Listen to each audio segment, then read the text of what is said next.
Hey, y'all. Welcome back to the Digital Classroom podcast. On today's episode, I brought on a special guest. Her name is Brooke Jefferson. She's a former teacher turned photographer and also a business coach for photographers.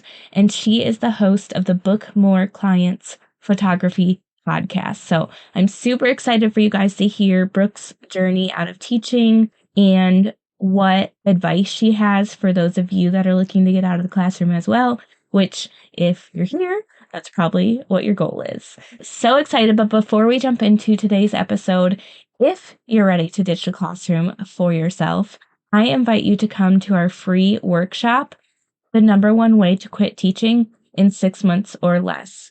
This is the roadmap that will help you go from burnt out teacher to work at home mom and to be able to be there for all of your baby's firsts and everything that is important to you. So like I said, it's free. It's taking place April 13th. You can go and register at arianavernier.com/free-workshop or click the link in the show notes. All right, y'all, let's jump into today's episode. Do you wish you could quit teaching and start working from home so you could spend more time with your babies? Are you tired of scouring the internet for legit jobs that will replace your teaching income and that you can do from home in your PJs? Hey mama, welcome to Ditch the Classroom. I know you're over there Googling jobs for teachers, legit work at home jobs, or start a side hustle, yet you can't figure out how to take that first step toward quitting teaching. So instead, you stay stuck, do nothing, or start random side hustles to make quick money. Virtual assistance is the answered prayer you've been waiting for. My name's Ariana, and I'm a former teacher turned work-at-home mom who replaced my teaching income as a virtual assistant in just 6 months. I did this by taking a step of faith and following the dream that God placed on my heart to be home with my babies. Sister, your dreams pale in comparison to God's dreams for you. Imagine offering services that light you up and having a job that works around your life and not the other way around. This is the podcast for you. It's time to take that first step out of teaching. Are you ready? Here we go. Hey, Brooke, welcome to the show. Well, hey, thank you so much for having me. I'm excited to be on your podcast, mainly because I'm very intrigued with the different stories that you tell through your show. I think it's such a valuable resource and one that I wish I would have had. Aw, well, thank you. I appreciate that. And if you guys didn't hear in the intro, Brooke was a teacher for a while, and she is now a photographer. So, Brooke, I would just love if you would just start us out with telling us a little bit more about you, like how many kids you have, and then walk us through your teaching journey, how long you taught, and the grades you taught. Yeah, so my name's Brooke Jefferson. I am a wife, a mom to 2 kiddos. I have a daughter that's 9 and a son that is 6. I used to be a teacher, and then I left that, which we're going to talk more about here in just a little bit, to become a photographer full time. And then about a year or 2 after I did that, I became a photography business coach to help other women do the exact same thing, leaving their 9-to-5 jobs so that they can pursue their own business full time. And I also am the host of the Book More Clients Photography podcast, and I stay plenty busy. I feel you there. Busy mama. I'm a mama too as well, but mine are littler. I have one that's 1 and then one that's almost 4. So they're wild. Yes. That's how we like it. So what led you to want to get out of teaching? I was actually going to college to become a nurse and had some financial aid issues that happened. And so I left. I started working for a college. So I left my university. I came back home and I started working at our local college in town. During that time, I ended up getting pregnant. And so much like all the moms do, we want to take pictures of our child. So I found myself borrowing my boyfriend's mom's camera, then just like going crazy and taking pictures. And I loved it. And I ended up getting asked by one of my really good friends if I would take pictures for her and her daughter. Something about that session just kind of like lit me up. I was like, oh my gosh, like I really love this. This would be so fun, to do as a side thing. I was saving money up so that I could go back to college, got all the finances in order, and I started going back to school to become a teacher. I was going back to school to do that while also still taking pictures on the side and being a mom to a little one. So again, like my life is always things going on. I've never been one to do one thing. I ended up getting pregnant with my second child after I got married. Then here I was, 2 kids, going to college. I was just so determined to get that college degree. And my kids were a newborn and a toddler. And so I was even more determined to be like, I can do this. I never want them to say that you can't do this. By the time I graduated college and had passed all of my exams and teacher certifications and all the things, I was actually due with my son at the beginning of the following school year, which I knew I more than likely would not be offered a job. Like they're just not going to hire you when you're pregnant as a first-year teacher and due at the beginning of the school year. I was right. I did not get hired anywhere. And I found myself at home with a 3-year-old and a newborn and a photography side business. It was just really, really rough at that point. I was praying about an opportunity to do something, whether it was going to be a teaching job or some other type of a business option. And one of the kindergarten teachers at a local school ended up not coming back after Christmas break. So they offered me the job and I got hired as a kindergarten teacher. And as I was teaching, I was also running my business and I was becoming busier and busier with that. And I had heard someone, I can't remember exactly who it was. It was another like famous photographer at the time, was really talking about going full time and how photography can be more than just a fun hobby on the side. It can really produce a lot of income for you and it can be a career choice. And I was like, that's so interesting, because the way that I grew up, my parents were always like, it's college, it's a degree, and it's go get yourself in a traditional job. There really aren't any entrepreneurs that I know of ever in my family. So I'm kind of the oddball out here. And then the next year I had moved from teaching kindergarten to a different school and teaching junior high. And I absolutely hated every minute of it. I think I came home crying almost on a daily basis. There was just no support from the administration side and the kids were awful. That age group is very hard. At that point, I was like, I can't do this another year. So I kind of went pedal to the metal and decided we got to get out of this thing. Like if there's a will, there's a way, and I'm going to figure it out. So I did, which leads us to your question, why I wanted to leave. I just felt unfulfilled and I wanted to chase after the freedom of time and the freedom of, financial freedom and all of the things. I just wanted to be in control of my own schedule. And sitting here thinking back to that moment when I dreamed of being able to live this life on a Tuesday, talking to you, in the middle of the day, it truly is just like a blessing to look back at what I was able to accomplish by leaving the classroom.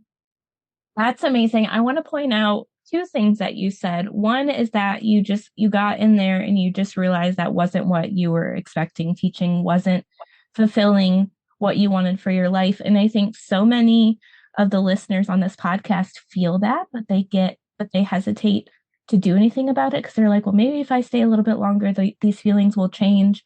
But I always say that if God places a dream on your heart, it's there for a reason. So if you continue staying stuck and don't take that step of faith, you might not even be fulfilling God's purpose for you. So I think it's so important sometimes to just make a plan and start to pursue what's really going to light you up. And the other thing that you mentioned is that your family didn't have, any entrepreneurs in it. Mine didn't either. Very much the same. Go to college, get a normal degree, get a normal job. And then when I was like, nope, I don't want to do this anymore, they're like, excuse me. So it's hard to go against the grain sometimes, but it's about what lights you up and what your desire is and what God's desire is for you. That's what you have to chase. Yeah, I love that you brought that up, because one of the things I wrestled with was constantly asking God, then why? Like, what was the point? What was the point of busting my butt through college? What was the point of missing all the things that I missed? What was the point of even becoming a teacher? And I couldn't see it at that moment. But I do think that sometimes we're doing what God has called us to do. We're just in the wrong vehicle of what that looks like. And for me, it was not public school. The vehicle that I chose at that moment was public school teaching. But the vehicle that God actually had for me is I am teaching every single day of my business. I'm teaching other people the business skills that they need, the life skills. That's the cool thing. Business is life skills. You learn so much about yourself. Looking back, I see the dots connected now, but I couldn't at the time. And so I wrestled with God of, well, this doesn't make sense. And oftentimes he doesn't make sense with what he's calling you to do or to leave. So I love that you brought that up. Yeah, I agree 100%. Can you share any practical advice you have with my listeners about preparing to leave the classroom if it's on their heart to do so? Absolutely. So this is the most important piece.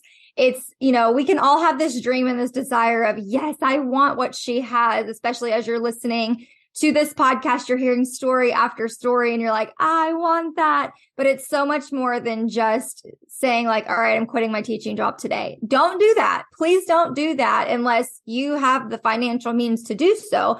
But I had to be very practical about this. I also will say, a lot of times it's a mindset thing too, because we don't know what's on the other side. Like I specifically remember telling myself, there's no way that I will be able to make $1,900 a month on my own. I mean, like, are you kidding me? It's wild that was my safety net.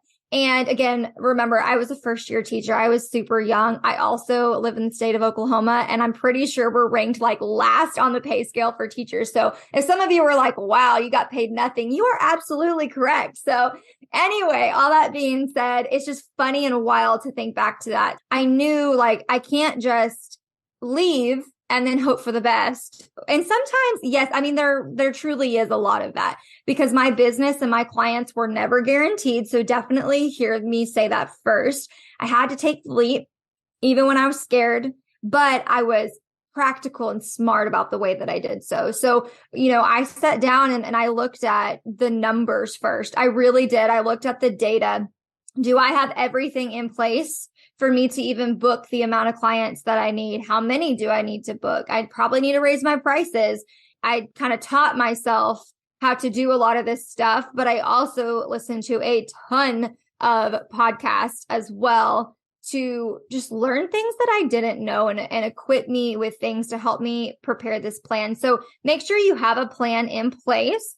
And I will tell you, I actually have an entire podcast episode. I know this is coming up at the very end, but I just want to mention it now. If you truly want to know like every little detail of what I did, I have a full episode on my podcast where you can listen to me talk about I did this and then I did this and then I did that. But I just want to say, don't just cross your fingers and go quit your job and hope for the best. Actually make a plan to leave. Look at what you need, how much money. I had savings, right? Like I built that up to where just in case it didn't go the way that I wanted it to, we weren't like, oh my gosh, we can't pay our bills this month. I, of course, financially prepared myself. I had to mentally prepare myself as well and get in rooms with other people who did the same thing. That's kind of some of the practical advice there is definitely get a plan in place that is going to help you prepare all those stepping stones so that when you do ditch the classroom, you're doing so as confidently as you can, even though it's still a leap of faith. Yeah, I agree 100%. I think as teachers, we all know the term backwards design. We have the tests that we need our students to be able to pass. What do we have to do to get there? What lessons do we have to take them in order to get there? That's something that we do in the teacher turned virtual assistant program that I have is we walk through, what's your goal for income wise? So most people it's replacing their teaching income. And then we break that down into tiny steps to help them get there. So I love that you mentioned that. What would you say is the biggest thing that you kind of had to overcome in your digital classroom journey? So I actually think there's two things. One was the fear of what other people think. We kind of talked about that when we were talking about going against the grain. I looked crazy. I'm very loyal and I will always finish something out to its fullest. So I wasn't going to just get up and quit my job in the middle of the year, even though everyone around me was like, you should do that. Absolutely. You should do that. My husband was like, just quit. Like, Brooke, is it really worth it? That was the first thing. It's just like getting over what everyone thought and what I thought things were going to look like. And number two is really leaning into understanding that even when you have a plan in place, you will never, ever fully feel ready. You're never going to be like, oh, I've got everything in order. I am so confident. There's no fear. That's not realistic. There is always fear because you're getting outside of the known and you're jumping into the unknown. And you're going to see this even in your business. So one day when you're looking back and you're like, I did ditch the classroom and now I'm building this business, you're going to have fear of the next level and fear of the next investment and fear of all this stuff. And that is just the way that we're wired. It's our brain, it's science, it's all the things. So just understand that there's never going to be a day where you're like, okay, now I'm ready to leave this job and go do my own thing. Unfortunately, it just doesn't happen that way.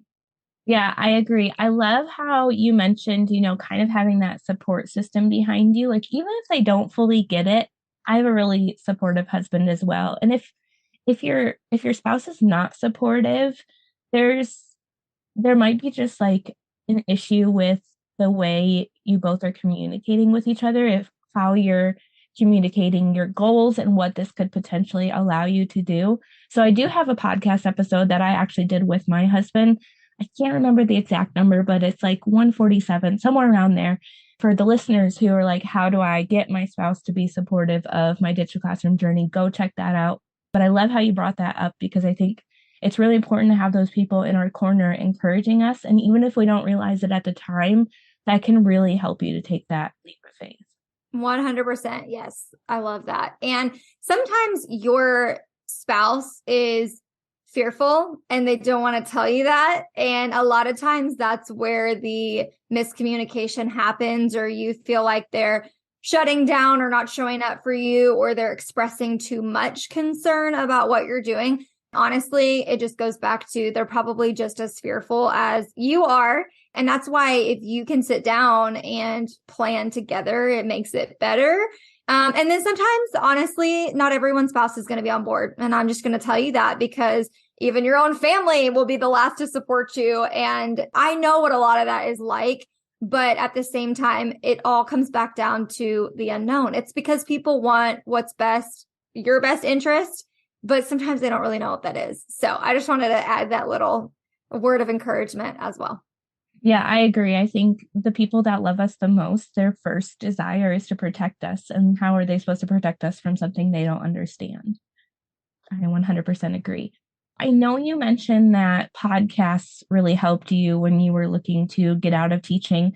Was there anything else that really helped you as you were transitioning? Yes. One of the things that I did was I did spend lunch breaks and late nights at home just digging into listening to podcasts or reading a business book and then trying to figure out where can I implement this in my life. So yes, free resources and free value is absolutely amazing. But what held me accountable was I hired a coach. I hired a mentor. Get someone in your industry or someone that has done what you've done and is living out the thing that you want, and link arms with them. And again, back to that fear we talked about. Yes, it is scary. But the best time to actually invest when you are still in the classroom is when you're in the classroom. Why? Because you have income to fall back on.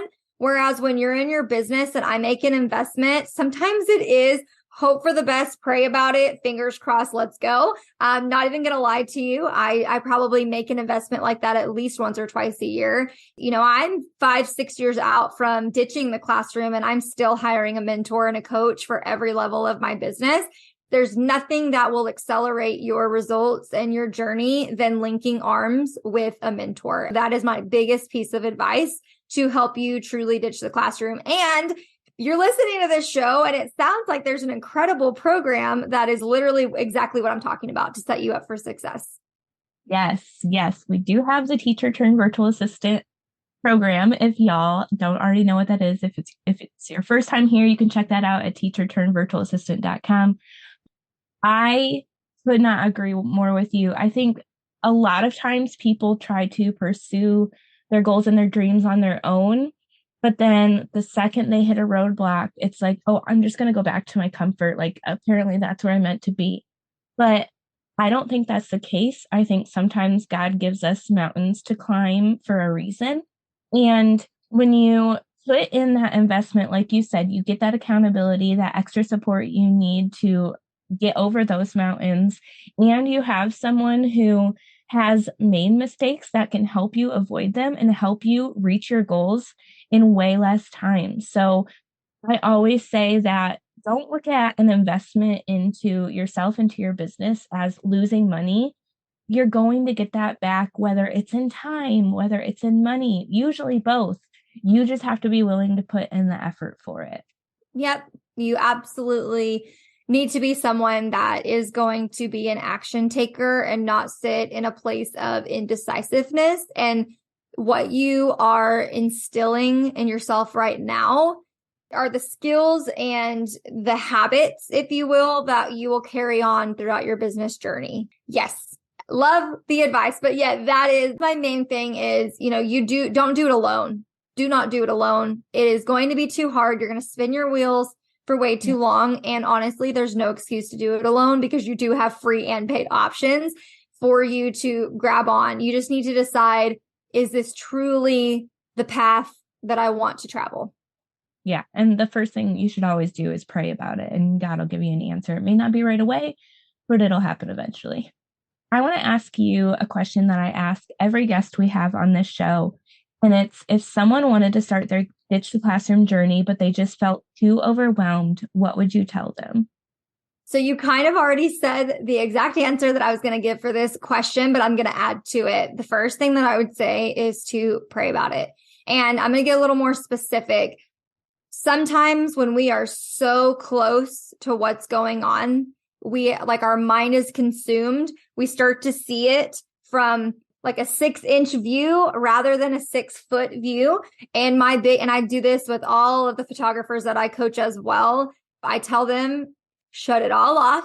So for you teachers that are in the classroom, take a whole weekend and do absolutely nothing related to school and nothing related to your business, and take a step back, go for a walk, go do something you enjoy, go shopping. I don't know what that looks like for you, but do something to where you're not even focused on what's going on in your life, right?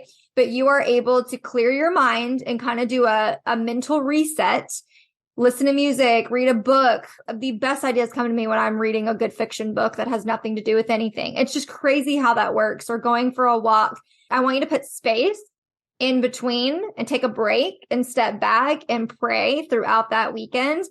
That way you can center yourself. That way the overwhelm melts away when you step back from it and you're able to go back to that plan that we talked about earlier and just remind yourself, if you know that God is calling you to ditch the classroom and move into this next phase of your life and business, then trust him that he's going to help provide that for you. But a lot of times when we're overwhelmed, it's because we don't take breaks. So take a break and pray about it and just give some space.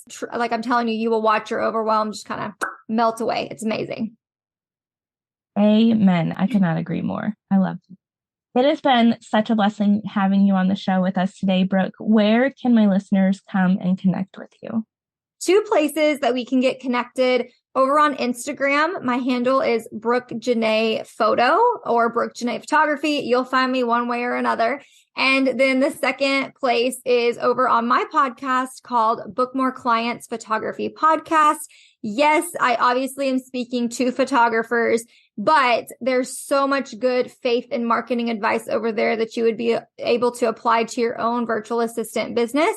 You're going to get a ton of business knowledge that will allow you to just become even more of a valuable resource to your clients and your future business endeavors. So that is where we can connect. Perfect. Thank you so much. And for everybody listening, I will have those linked in the show notes, so you can just go grab the links easily there if you didn't catch what Brooke said. Thank you again so much for coming on today. I'm super excited. I think my listeners are going to just eat this episode up, and I just really appreciate you coming on. Thank you so much for having me. And I'm just praying for everyone that's in their ditching the classroom journey. There is a light at the end of the tunnel, I promise. Amen. Thanks so much for hanging out with me today. I'd love to bless you with a free gift as a thank you. All you have to do is leave a review of the show on Apple Podcasts, take a screenshot, and send it to podcast@ditchtheclassroom.com. I'll send you a code so you can snag my Ditch the Classroom toolkit for free. And don't forget to come hang out with us in our free community, facebook.com/groups/Ditch the Classroom. I'm so honored to support you in your journey to becoming a virtual assistant. Until next week, y'all, keep following the dreams that were placed on your heart so you too can ditch the classroom.